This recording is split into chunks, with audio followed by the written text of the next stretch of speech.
nous allons passer ensemble sur la thématique de la prévention de la radicalisation. Pendant 2 jours, nous allons tenter de progresser dans la compréhension réciproque de ce phénomène.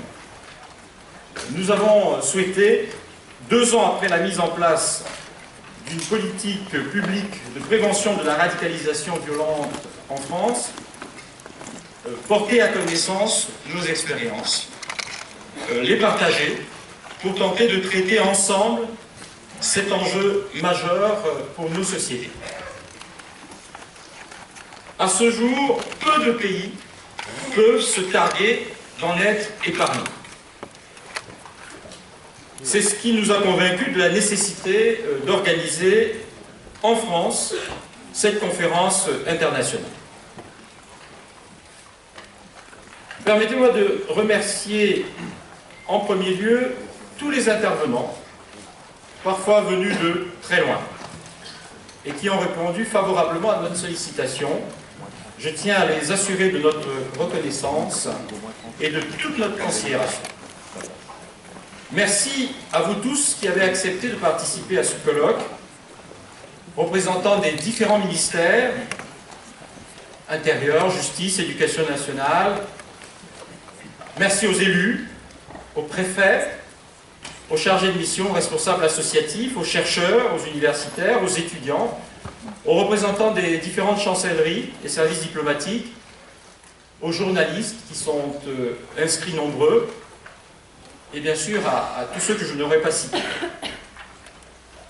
Un grand merci aussi à toutes les personnes venues de l'étranger, juste pour participer.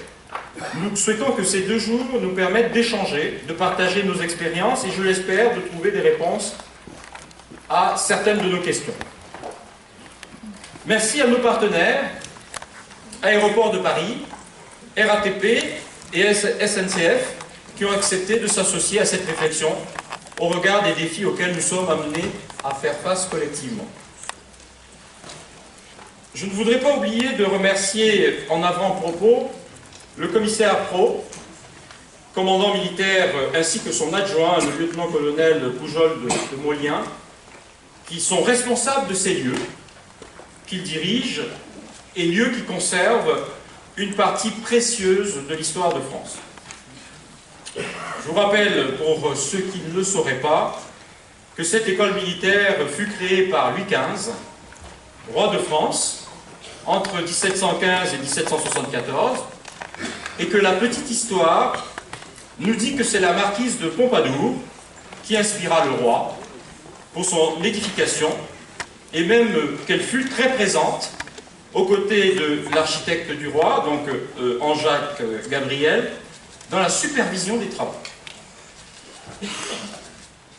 Donc on peut dire de cette enceinte qui vous accueille, sans se tromper, que l'école militaire fut pour Louis XV ce que furent les Invalides pour Louis XIV et le Val-de-Grâce pour Louis XIII.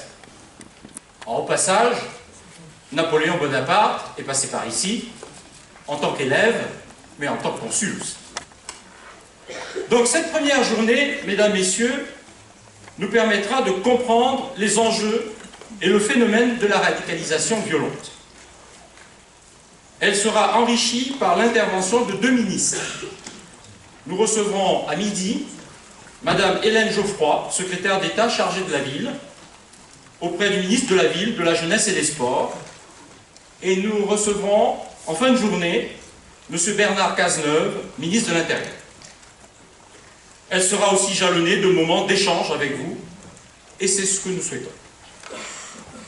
Aujourd'hui, en principe, dès que tout le monde sera rentré, nous devrions être à peu près 600 personnes, ce qui n'est pas neutre pour un tel moment d'échange.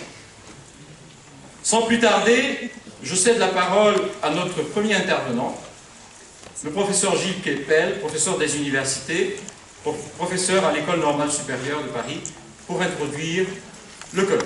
Monsieur le professeur.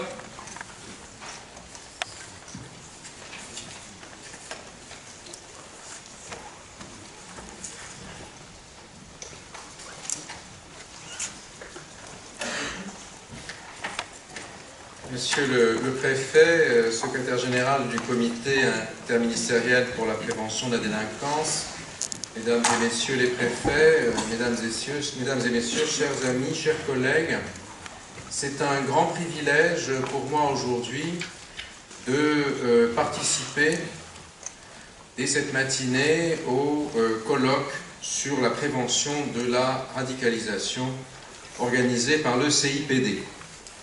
Cela fait maintenant plus de 2 ans que, avec les équipes du préfet Pierre Ngaran, un certain nombre d'entre nous, d'universitaires, de chercheurs, d'enseignants, avons tenté d'accompagner un mouvement qui, au départ, a pris, il faut bien le dire, l'administration française, comme les administrations de nombreux autres pays occidentaux, orientaux également, mais ils y avaient déjà été peut-être confrontés davantage à leur sol autrefois, au dépourvu. Notre pays, la France, a, vous le savez, le triste privilège d'être aujourd'hui le premier exportateur de djihadistes européens vers la Syrie. Et ce phénomène, il fallait à la fois l'identifier, c'est-à-dire aussi bien le quantifier que le qualifier, le comprendre et l'analyser, tout en menant de front une politique de prévention, de répression, de contrôle des frontières, d'analyse et éventuellement d'emprisonnement, de réinsertion et autres. Donc le défi qui s'est présenté à la société française a été un défi d'une immense nature, dans la mesure où il fallait tout faire en même temps. Et je dois dire que beaucoup d'entre nous, depuis l'université, avons été très impressionnés par la ténacité avec laquelle le CIPD a pris à bras-le-corps ce problème, inventant la méthode en même temps que le mouvement. Sur le bilan de ces 2 années, je crois, a été extrêmement important. Important parce que l'ampleur du phénomène a été prise en compte alors même que, dans le passé, celui-ci avait été minimisé pour diverses raisons. Quand on prend en rétrospective le développement